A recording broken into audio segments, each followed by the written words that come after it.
Olá pessoal, tudo bem? Sejam muito bem-vindos. Meu nome é Pedro Nunes e hoje eu e meu grupo iremos apresentar um trabalho sobre cruzamento de ovinos. Bem, a ovinocultura no Brasil possui dois grandes polos. Um no sul do Brasil, onde, devido ao clima subtropical, normalmente são produzidas raças lanadas, e outra no norte e nordeste do Brasil, onde, devido ao clima tropical e árido, é produzido raças que não são lanadas e basicamente com o objetivo de produção de carcaça e carne. Certo, tendo isso em vista, os produtores de ovinos lançam mão de alguns métodos de melhoramento genético. Um desses métodos é o método de cruzamento.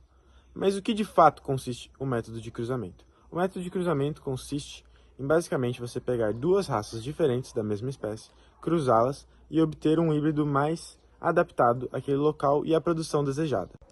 Dentro dos métodos de cruzamento, existem três bastante comuns. O método industrial, onde o produtor se especializa em criar os dois rebanhos separados, cruzar os dois e vender o híbrido para um segundo produtor. O método intensivo, onde determinado produtor tem um rebanho de uma raça e começa a introduzir a outra raça até que aquele rebanho seja completamente substituído.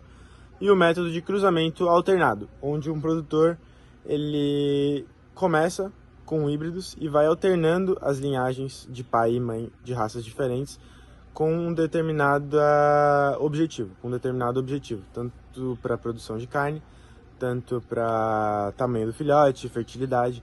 O que ele escolher, ele vai alternando aquelas duas raças com um objetivo final. Já para as raças do cruzamento, o produtor deverá escolher machos e fêmeas com objetivos diferentes. Os machos normalmente têm o objetivo de produção, ou seja, ganho médio de peso por dia, rendimento de carcaça, tamanho do animal, entre outras características. E as fêmeas normalmente são escolhidas com base nos seus índices de fertilidade, ou seja, tempo entre cios, quantidade de crias por parto, se ela é ou não uma boa mãe, outros índices zootécnicos que definem fertilidade. E com isso, nessa base, o produtor pode escolher entre diversas raças, Dorper, SRD. Então, o que ele precisar, ele vai escolher o macho com o objetivo de produção e a fêmea com o objetivo de fertilidade. Indo para os resultados do cruzamento, é muito importante considerar, primeiramente, o que é mais lucrativo dentro das raças que a gente deseja cruzar.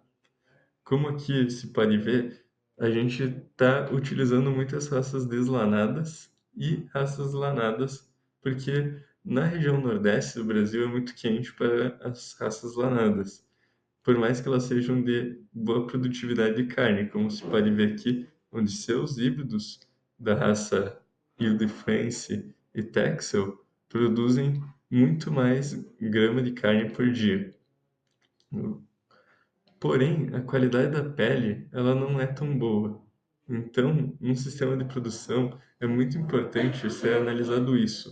Quais são, quais são as principais características que a gente quer atribuir que nos vão gerar um resultado econômico?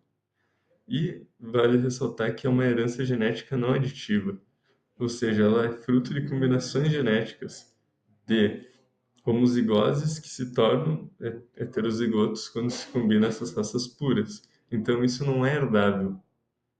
Sobre tudo isso, então, é muito importante estudar o que se quer, porque você pode acabar tendo um animal que desempenha pior na região, como é o caso desse estudo que vai comparar a Somali brasileira, que está indicada como SO, com a Santa Inês, que são duas raças deslanadas, e na criação na caatinga. O ambiente e a nutrição é fundamental, porque você pode fazer um híbrido de duas raças e ele não mudar muito de uma para outra. Aqui a gente pode ver que nessas condições o Somali brasileiro ele vai ter mais rendimento de carcaça, enquanto os híbridos de Santa Inês vão ter mais músculo. Também o estudo ele mostra que os híbridos da raça Morada Nova são mais resistentes a verminoses, ou seja, dependendo da tua situação como produtor, vale mais a pena tu investir no morada nova se você tiver muito problemas de verminoses. Uh, Esses estudos foram todos realizados com raças não definidas, para justamente conseguir ter um bom escopo dessas raças em o que elas influenciam em conforme a outra. Então, aqui nesse slide, nós vamos ver que nem sempre os híbridos vão se sair melhor em todas as características. Então, nesse primeiro exemplo aqui, nós temos duas raças puras sendo comparadas com uma raça com um híbrido. E dessa forma, o olho de lombro e a musculosidade do mestiço se saiu melhor, mas isso não teve um grande efeito, não teve uma diferença na relação entre músculo e gordura. E vale ressaltar que o olho de lombro é uma característica importante que está relacionada com a produção de carne. Então, como é que a gente seleciona quais raças que a gente vai utilizar? Existem raças que são melhores para iniciar, que são aquelas que têm as melhores características produtivas, e tem aquelas que são melhores para finalizar, que são aquelas que têm melhores características reprodutivas. E outro ponto importante é a qualidade da carne, porque não adianta a gente só focar em aumentar a quantidade e não levar em consideração a qualidade, que é uma característica comercialmente importante. E nesse exemplo aqui, o híbrido se sair melhor do que a raça pura. Então a gente trouxe essa tabela que faz uma comparação das variáveis que foram estudadas entre as diferentes raças. E daí aqui eu destaquei em azul as características em que o híbrido se destacou e em vermelho eu destaquei as características em que a raça Morada Nova teve um melhor desempenho. E em roxo está aquilo que não teve uma diferença muito grande. Então, o que a gente pode trazer de importante dessa tabela é que tudo vai depender, né, na escolha das raças, tudo vai depender daquilo que o produtor quer, o que ele vai considerar importante e economicamente. Né? Então, por exemplo, se ele acha que ter uma maior porcentagem de costela vai ser mais vantajoso economicamente, porque é uma preferência do seu consumidor pela costela, ele poderia escolher, por exemplo, uma morada nova, que é o que teve maior desempenho nessa variável. Mas se ele quisesse, por exemplo, ter uma maior porcentagem de lombo, ele poderia escolher um híbrido que se destacou melhor. Então, tudo vai depender do que ele quer, do que ele vai achar melhor. Existem duas formas de aparecerem alelos iguais em um gene, sendo eles alelos alozigóticos, que é idênticos por estado, que não possuem ancestral comum, e alelos autozigóticos, que são genes idênticos por descendência, que possuem ancestrais comuns. E o problema da endogamia está nos alelos autozigóticos, por meio da expressão de alelos com defeitos excessivos.